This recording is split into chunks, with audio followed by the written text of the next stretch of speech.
Olá, seja bem-vindo, telespectador do programa Politicamente Correto, um programa do jornal Terras de Gaia, e hoje vamos conhecer mais uma personalidade do nosso concelho, Vila Nova de Gaia. Mais em concreto, alguém que está na freguesia de Valadares, e vamos conhecer o Henrique Barros, engenheiro, 62 anos, licenciado em Engenharia Química, mestrado em Gestão de Energia Industrial, já passou por várias empresas, já foi consultor e formador também de várias associações no norte do país e hoje está, acima de tudo, a liderar Arches Valadares. Ou então, para aqueles que se calhar estão menos à vontade com esta nova nomenclatura, a antiga Cerâmica Valadares.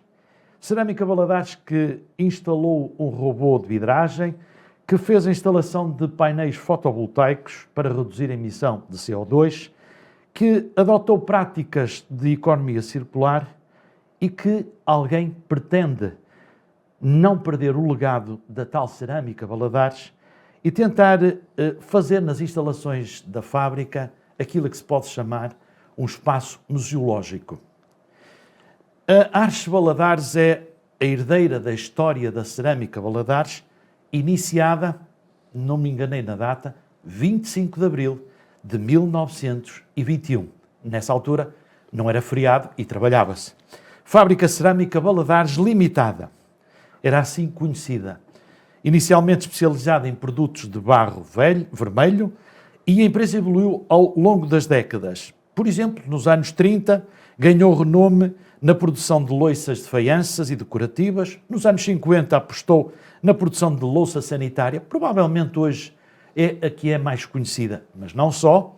E na década de 70 consolidou como uma das maiores empresas e o maior centro de produção cerâmico em Portugal. Empregava qualquer coisa como 1.800 trabalhadores. Declarou insolvência em 2012. Em 2014, a marca foi revitalizada e passou-se a chamar Arches. No fundo, o anacrónimo de Advanced Research Ceramic Heritage. A empresa recomeçou a atividade e renovou o compromisso com a inovação e a sustentabilidade. Olá, Henrique. Sejas bem-vindo a este programa. Obrigado. O que a Arches Valadares pode ser e como pode ser um exemplo de resiliência empresarial? Como é que vês o impacto da empresa na economia, na tua comunidade local de Vila Nova de Gaia, sendo que tu não és de Vila Nova de Gaia, mas que adotaste esta freguesia de Valadares já há muitos anos? Antes de mais, obrigado pelo convite, obrigado pelas tuas palavras e pela introdução magnífica. Valadares tem uma característica que a torna, se calhar, um pouco diferente de muitas empresas, se calhar mesmo no âmbito da cerâmica, da área em que ela opera, porque sempre foi constituída por um grupo de pessoas muito apaixonado pela atividade que tinha. A cerâmica tem essas características, ou seja, nós conseguimos com facilidade associarmos aos produtos que fazemos e, na realidade, mesmo na fase mais antiga da empresa, onde as pessoas tinham uma baixíssima formação, muitos deles eram iletrados, completamente analfabetos, mas acabavam por, além de entrar na empresa e aprender a organizar a sua vida, a preparar a sua vida, a ter o seu vencimento, acabavam por se entregar de uma forma que nem sempre é possível àquilo que faziam todos os dias. E, portanto, a empresa construiu uma cultura de grande respeito pela sua atividade. Portanto, os trabalhadores tinham sempre uma grande defesa da empresa, ao ponto de ser mais ou menos histórico. Eu diria que essa questão ainda se mantém hoje, de que a empresa basicamente só precisa da administração para garantir as questões fundamentais e algumas questões estratégicas, porque em relação à atividade normal, quase que a condição de organizar a empresa, fazer os produtos e vendê-los, comercializá-los, tem muito de participação, muito de contributo das pessoas. Portanto, é uma empresa relativamente simples de dirigir, porque é uma entrega, uma forma de ver a atividade profissional única, na minha opinião. Eu conheço, de facto, bastantes empresas, tive esse ensejo que, de algum modo, tiveste, digamos, a possibilidade agora de o explicitar, embora de forma resumida, e a verdade é que eu nunca, digamos que nesse meu percurso externo, porque esta é a terceira vez que eu estou com a Valadares. Era aí que eu gostava de chegar, se me permites a interrupção para os nossos telespectadores. O Henrique é, na minha modesta opinião, o Dom Sebastião da Valadares. Importas-te explicar essas 3 etapas que tu tiveste na Valadares?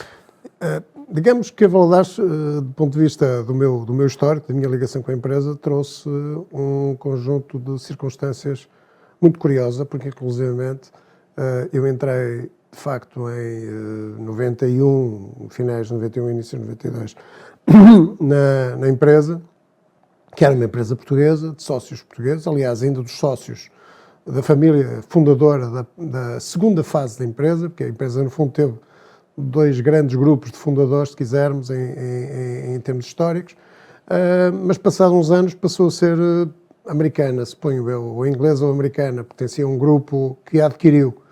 E quando eu basicamente saí da primeira vez, em 1997, para ir abraçar sobretudo uma atividade liberal, onde achava, e continuo também a achar, que de facto até podemos ser mais felizes, de algum modo, mas a questão é, nessa altura a empresa já estava a voltar a ser portuguesa novamente, com outra gerência, digamos assim. Entretanto, passados uns anos, e essa primeira fase foi muito importante para mim, do ponto de vista da aprendizagem do processo, e também do respeito que acabei por ganhar junto dos colaboradores que existiam, porque é evidente que me identifiquei totalmente com o que fazia e, ao mesmo tempo, aprendi o que era ser um líder, o que era ser um chefe, o que era ser um gestor, e aprendi uma data de competências, digamos, que realmente eram muito importantes, são importantes nomeadamente para um engenheiro, normalmente associado à teoria. Normalmente, quando tem algum contexto em que tem que aplicar, as coisas tornam-se um pouco mais difíceis. Portanto, foi uma fase muito importante para mim. Portanto, quando eu saí da Valadares da primeira vez, achava que já estava preparado até para ensinar alguém mais alguma coisa sobre o que eu tinha aprendido. Daí a fase do consultor, e do formador. Exatamente. E, portanto, foi uma fase onde eu percebi que a Valadares me tinha ensinado muito.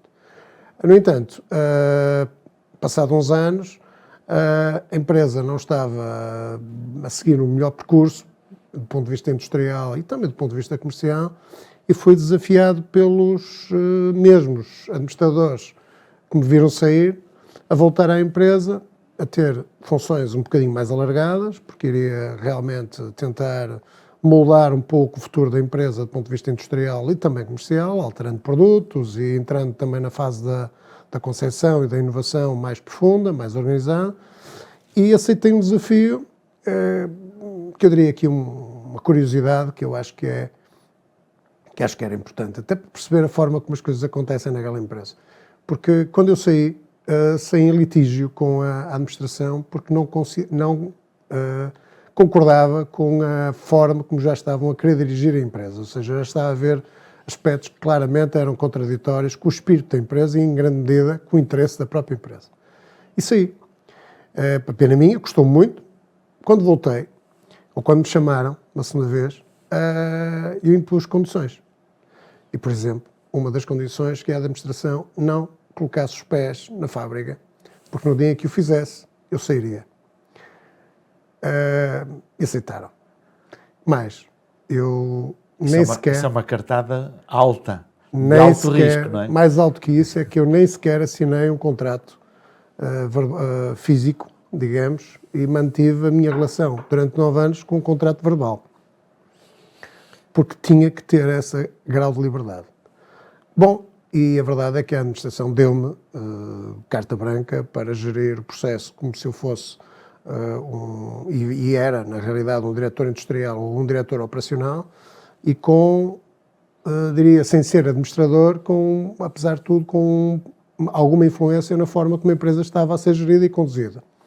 E isso, nessa altura, portanto, quando eu cheguei, eu agora conto um segundo episódio, que é interessante, quando eu cheguei percebi o impacto que tinha tido da primeira vez que tinha estado na Valadares, porque a minha recepção foi na altura histórica, ou seja, eu andei um dia inteiro, é uma empresa muito grande, digamos, a entrar nas secções e a ver as pessoas, ou a aplaudir-me, ou a fazer-me uma festa, algo que, digamos, normalmente é à saída, não é à entrada, não é? Mas naquele caso foi à entrada. Bom, mas resumindo, isso deu-me uma responsabilidade acrescida, ou seja, eu tive que assumir aí um esforço muito maior que aquele até que estaria a pensar no início fazer, e de facto nós conseguimos colocar a empresa num nível que nunca tinha tido, ou seja, ela chega a 2012, e esse é, digamos, um contexto também é desconhecido, chega a 2012 com o seu melhor desempenho comercial, com a taxa de exportação mais elevada que algum dia teve,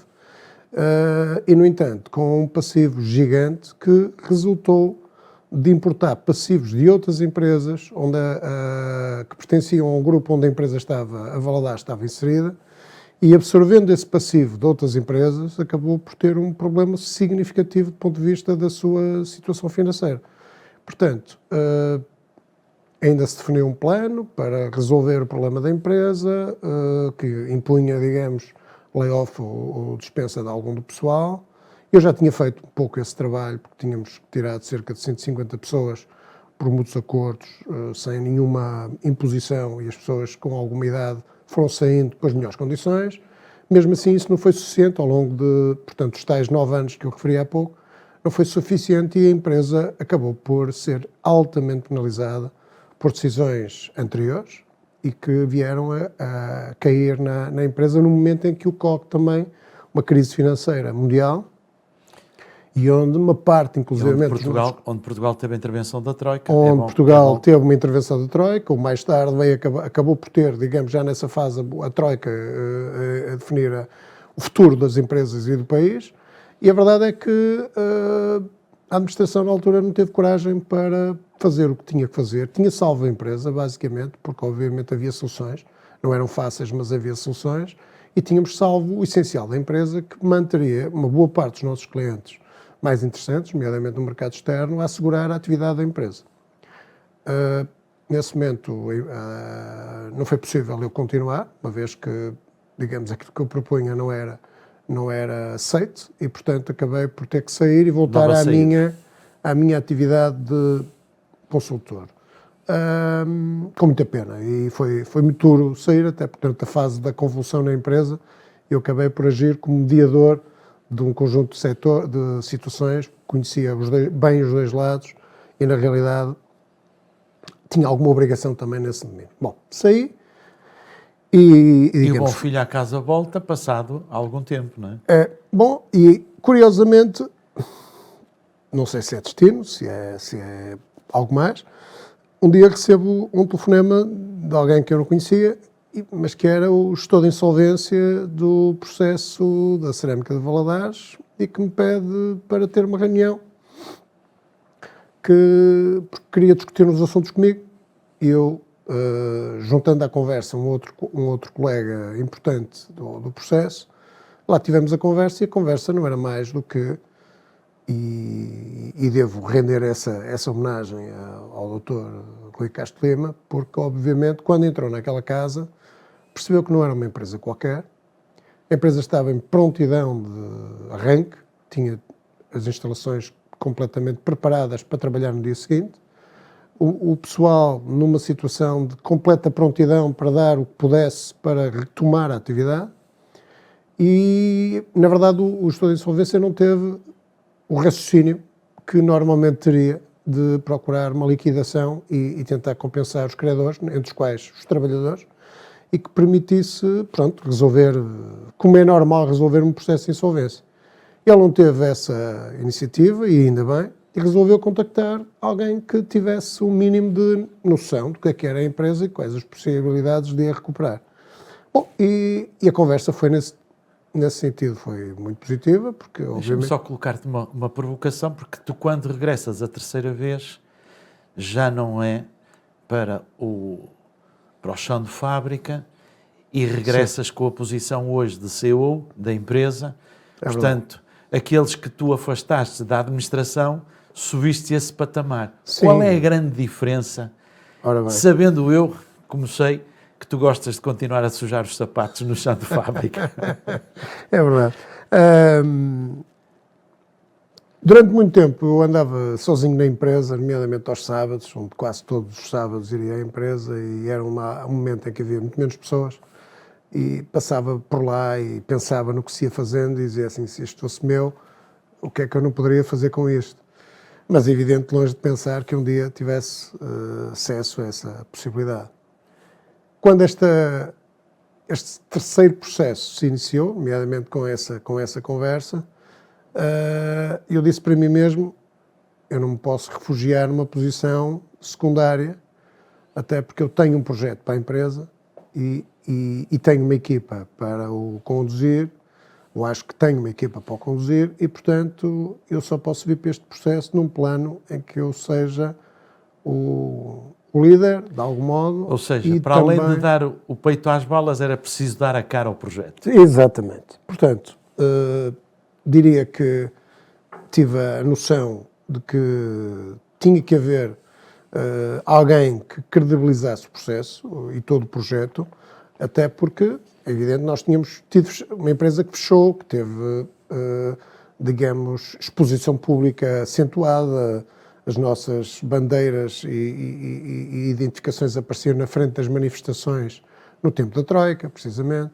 Portanto, a Valadares teve uma degradação significativa da sua imagem e, portanto, era uma empresa muito conhecida, ou pelo menos a marca era muito conhecida, e nesse ponto, além do que o modo como fechou também nunca é bom, mas no nosso caso não foi nada bom em relação àquilo que era a relação com o mercado. E com o impacto social e com a imagem nas televisões. Nas televisões e, portanto, digamos, olhando para esse cenário, era preciso ser um bocadinho louco para ter o ensejo de pôr aquela máquina a funcionar novamente.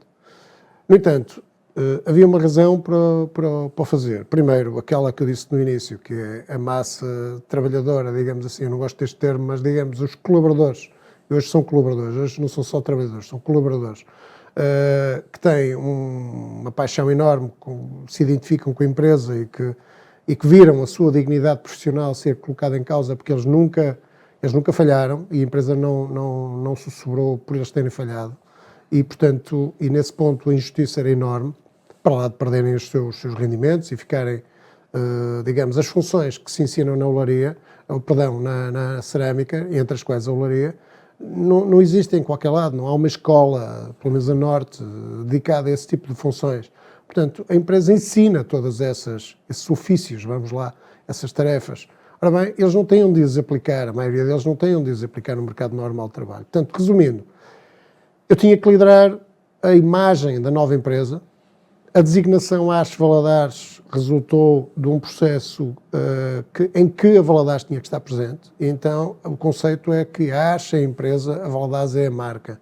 E, portanto, passamos a definir... O rebranding, passa a expressão. Um certo rebranding do processo. E a ARS tinha que ser ARS porque, obviamente, para parceiros, para credores, para antigos colaboradores, tínhamos que identificar que era uma empresa nova, que não tinha nada a ver com a empresa em termos de sociedade, com a empresa antiga, que não tinha nenhuma relação com os sócios antigos. Era aproveitar o melhor do passado, exatamente, mas a pergunta que te colocava, Henrique, era, sendo a ARS Valadares reconhecida internacionalmente, porque o é neste tão curto espaço de tempo, porque uma empresa para se afirmar nos mercados internacionais não é para Portugal, como todos nós sabemos, não é uma coisa fácil. Não é fácil, sim. Quais é que são os maiores desafios que o competir deste mercado global se colocam à tua empresa?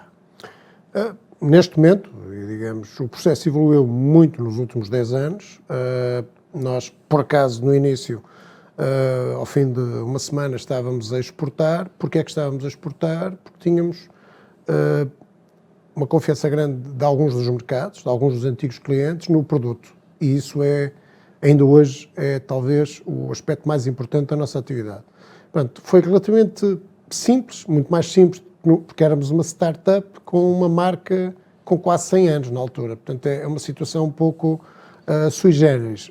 Nesta terceira etapa, tu arrancas com quantos colaboradores? A primeira tranche de colaboradores foram 20 colaboradores, que no fundo estiveram durante 6 meses a preparar as instalações para poder receber os outros trabalhadores. Tanto que a produção, nós arrancamos E absorveram ainda uma parte significativa daqueles que tinham sido dispensados anteriormente. Cerca de 110 colaboradores dos que eram da antiga Cerâmica de Valadares. Depois a equipa foi sendo completada com mais 30 pessoas, sensivelmente de outras áreas, sobretudo em áreas técnicas ou áreas administrativas, mas o essencial, o core, digamos assim, do nosso capital humano tinha a ver com o pessoal que já vinha da outra empresa. E claro que isso seria também uma obrigação, ou seja, eu tinha como princípio que recuperássemos, digamos assim, não só o know-how que essas pessoas tinham, evidentemente, ao serviço da empresa, mas também dar-lhes uma nova oportunidade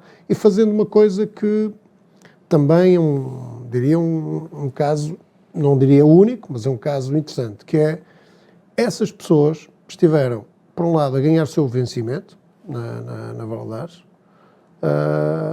mas estavam a trabalhar para recuperar os seus créditos. E estavam a trabalhar para recuperar os créditos daqueles que não tinham entrado. Portanto, a Valadares fez um negócio, porque essa parte da história é também interessante, fez de algum modo um negócio, uma proposta de 5 anos de atividade para que a massa falida, ou a massa insolvente, recuperasse, portanto, uma parte daquilo que era o crédito que tinha, o crédito dos fornecedores, ou seja, dos credores, e que tinha que repor. Essa era uma condição de partida e, portanto, durante 5 anos procurou fazer a sua atividade remunerando a massa falida de um determinado valor. E nesse contexto desse valor, uma parte muito importante tinha a ver com as dívidas a colaboradores, antigos colaboradores da Valadares. Portanto, o negócio permitiu, ou seja, o acordo permitiu que ao fim de 5, 6 anos, praticamente os 100% do montante a dever aos trabalhadores estava entregue à massa falida.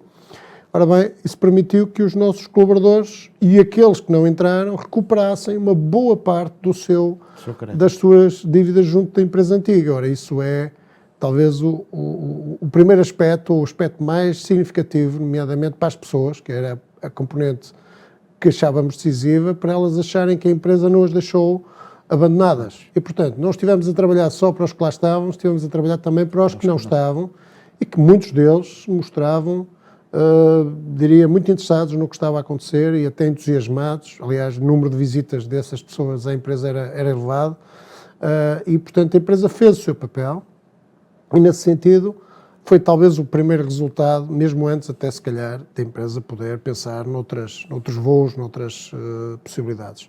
Depois dessa fase, evidentemente, a empresa acabou por adquirir o espaço em que estava e, portanto, passou a ter um outro tipo de planos, por assim dizer, com a recuperação das instalações, agora mais generalizada, e com, por exemplo, em relação à questão que estavas a colocar dos mercados internacionais, a pensar do ponto de vista da exportação e chegar a novos mercados, nomeadamente a América do Sul ou outras zonas da Europa onde ainda não tínhamos chegado, de modo a colocar produtos com a nossa marca, mas que fossem de facto alternativas.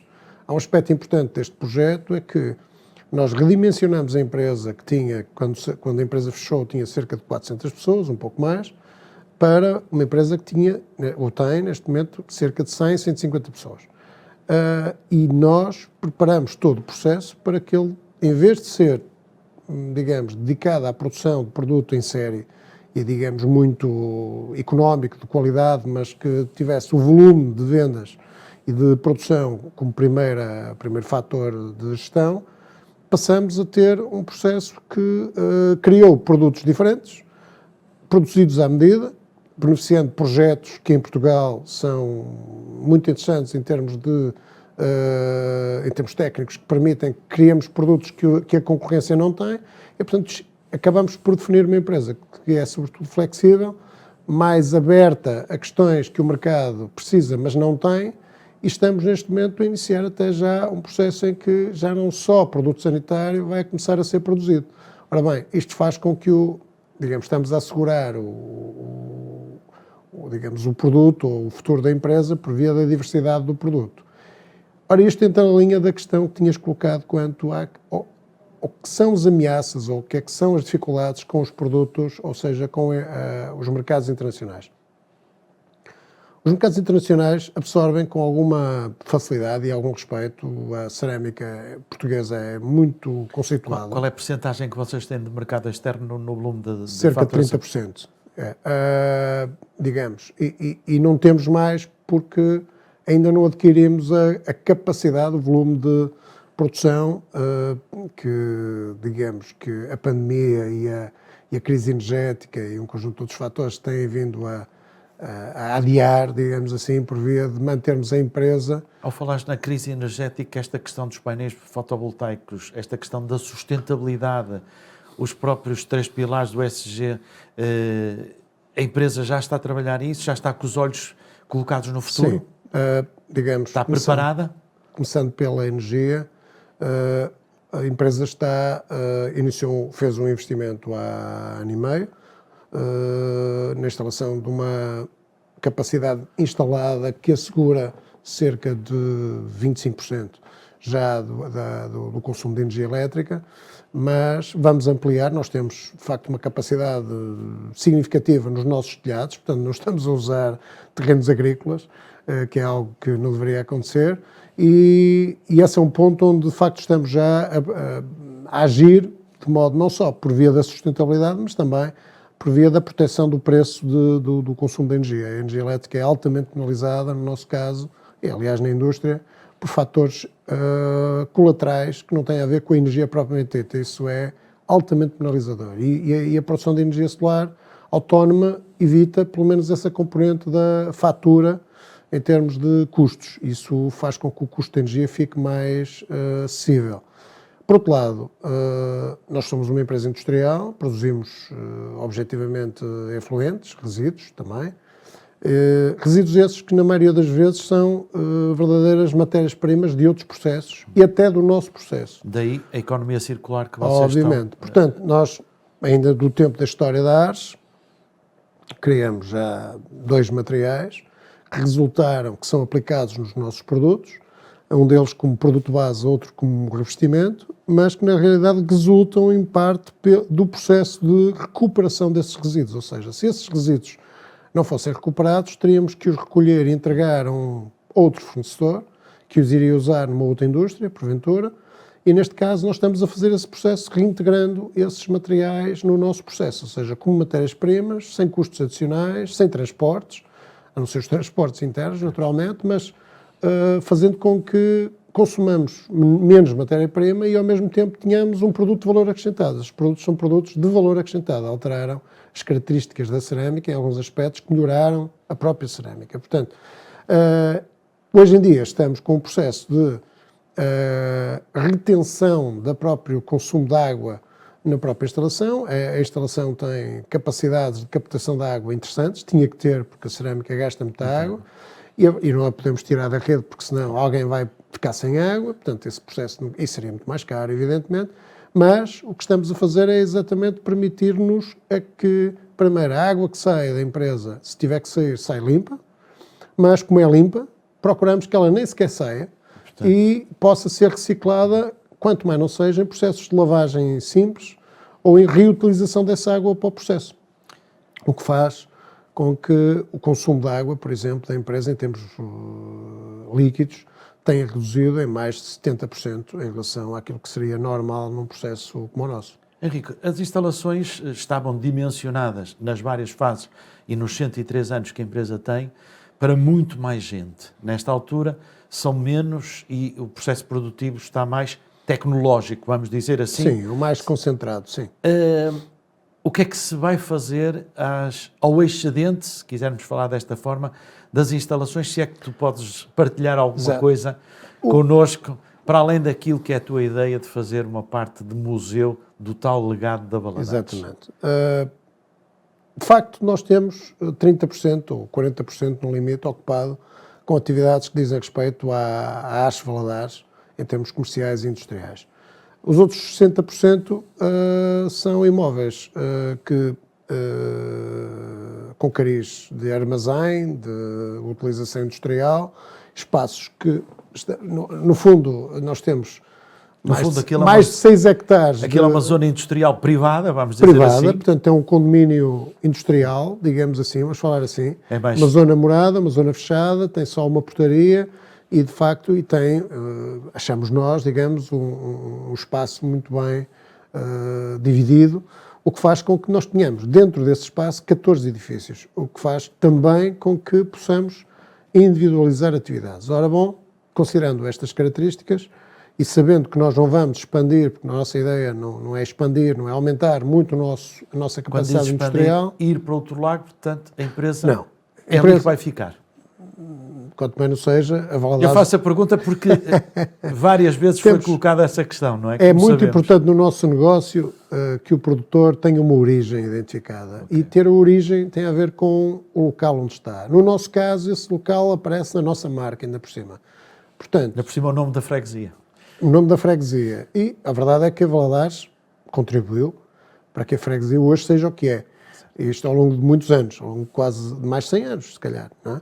Portanto, a questão é, seria um disparate completo sair dali. Por mais que pudéssemos, saindo dali, ter instalações novas, instalações, se calhar, mais desenhadas para aquilo que atualmente é a indústria, mas eu acho que desaparecia a alma da empresa e isso não vai acontecer, pelo menos enquanto esta administração e esta gestão estiver lá. Enquanto o senhor Valadares, que é assim que eu gosto de te chamar, estiver lá. Mas, digamos, eu não personifico isso, acho que há muito mais pessoas a personificar isso e acho que ninguém aceitaria, e não são só as entidades públicas, aliás, nós tivemos aqui com as entidades públicas, nomeadamente com a Câmara Municipal, uma relação, diria, única, sobre vários aspectos, porque claramente tivemos a compreensão e a paciência em conseguir pôr um processo daqueles de pé que obriga a que, do ponto de vista da legalização, do ponto de vista do licenciamento, do ponto de vista das circunstâncias até da reabilitação do próprio espaço e das obrigações com a vizinhança, muitas outras coisas mais de natureza, eu não diria política, mas de natureza formal, tiveram que ser feitas para lá daquilo que fizemos dentro da empresa para ela poder trabalhar.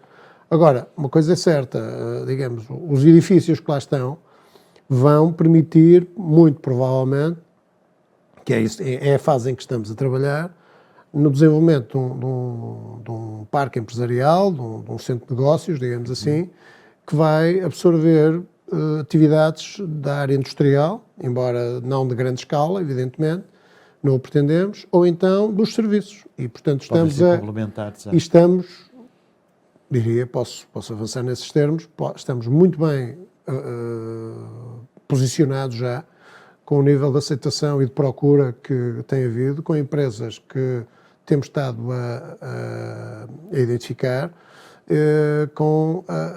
para adaptar a sua atividade àquilo que são os edifícios e até o nível de licenciamento industrial que temos. Portanto, cumprindo a lei, cumprindo os aspectos associados ao ambiente, mas a verdade é que... Aproveitando todas as mais-valias que aquele espaço tem. Obviamente. Portanto, acho que a proximidade da autoestrada, a proximidade do aeroporto, a proximidade ao Porto de Leixões e também ao Porto de Aveiro, o facto de haver muitas empresas que estão no norte, mas que vão para sul, mas que às tantas não querem atravessar a ponte, porque realmente as pontes, agora vão ser muitas, mesmo assim com muitas, são difíceis de atravessar. Portanto, há uma lógica que faz com que aquela zona seja de facto interessante, posicionalmente. Por outro lado, o facto de ser esse condomínio industrial, vamos lá, faz com que as empresas possam ter as suas instalações protegidas, defendidas e geridas, porque têm processos em que a própria Arces pode perfeitamente prestar serviços de manutenção, de auxílio em áreas de comunicação, outras, e faz com que as empresas possam ter ali uma mais-valia em relação aos serviços que te dispõem sem ter que ir à procura no mercado, se tal a entenderem desse modo, não é? Na tua opinião, onde é que a Artes Valadares pode estar na próxima década, nas próximas décadas? Eu diria que a próxima década, começa já no próximo ano, vai ter alterações significativas relativamente ao processo que até resulta disto que eu estive a dizer agora, ou seja, da componente imobiliária, que na prática poderá vir a ser autonomizado, ou seja, poderá vir a ter, de algum modo, um nível de gestão próprio, porque são negócios diferentes e, obviamente, por outro lado, nós estamos a ponderar e estamos abertos ao processo de entrada de novos sócios, eventualmente, que possam expandir os dois negócios, eventualmente, num contexto futuro. Em relação à arte industrial comercial... A recuperação da empresa foi sempre feita e recorrendo muito pouco à parte de apoios bancários. Não estou a falar antes, porque esse era um dos principais credores, mas esta última reestruturação foi muito sem esse apoio. Há necessidade de aportar capitais, fundos privados de investimento. O que é que pode a Artes Valadares vir a ter como melhor para essa alavancagem? A Artes, mesmo assim, durante este processo, teve a oportunidade e teve a necessidade, de algum modo, nomeadamente na fase em que o património imobiliário acabou por ser adquirido, por aceder ao apoio financeiro, obviamente, e deixando libertos meios para as restantes atividades.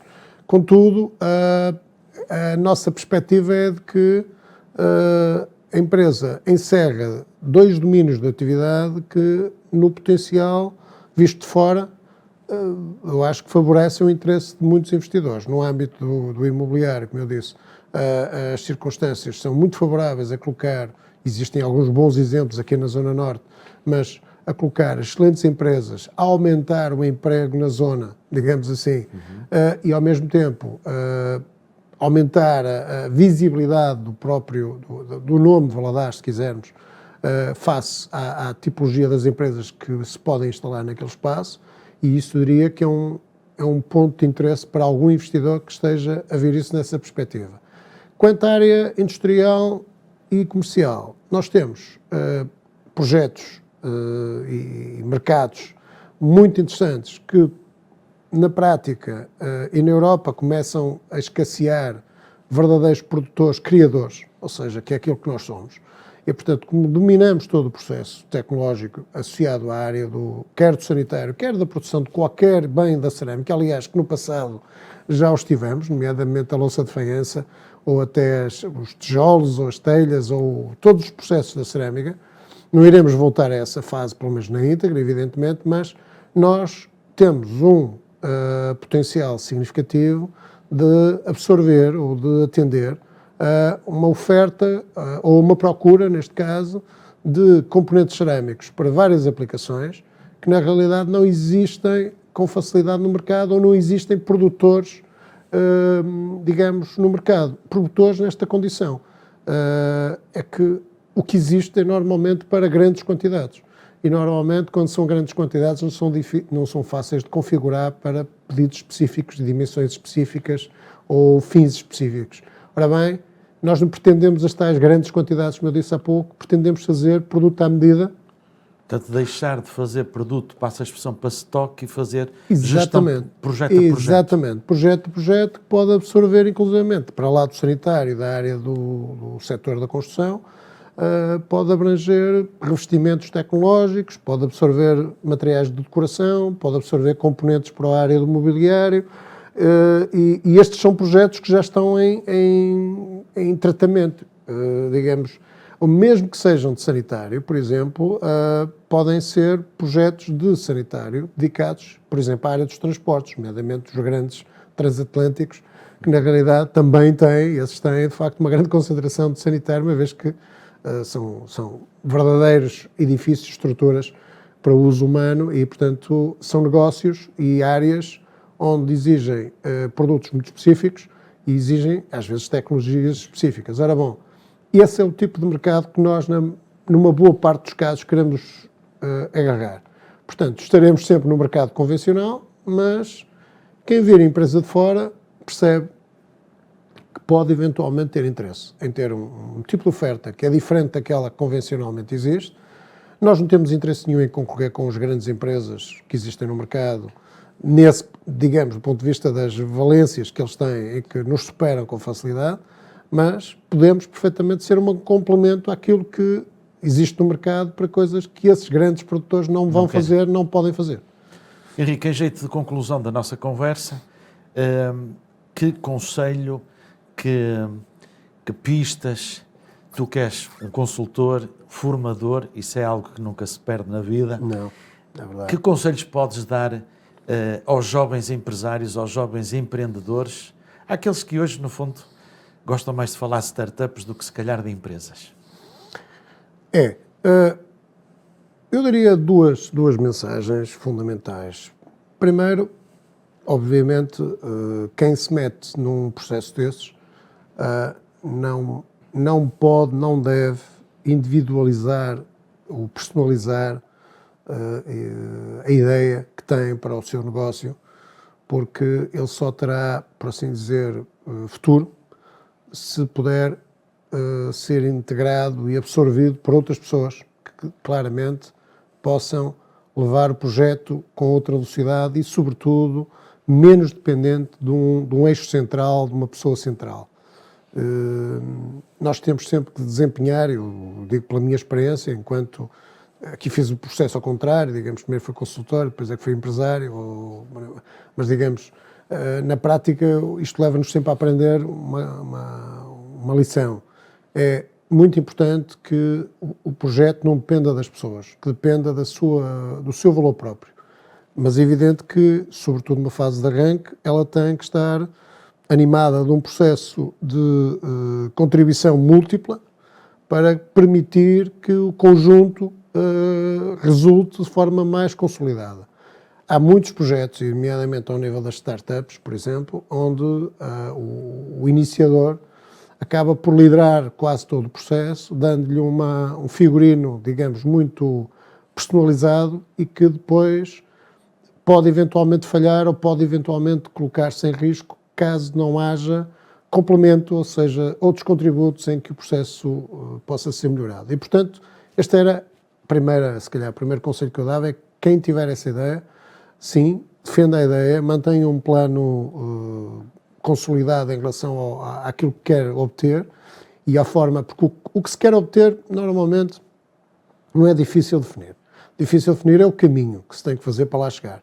E o caminho, ainda por cima, além de menos previsível, ainda por cima tem fatores imprevisíveis que o podem afetar. Portanto, quantos mais contributos tiverem, volto a esta ideia, mais fácil será de antecipar aspectos que possam prejudicar o projeto.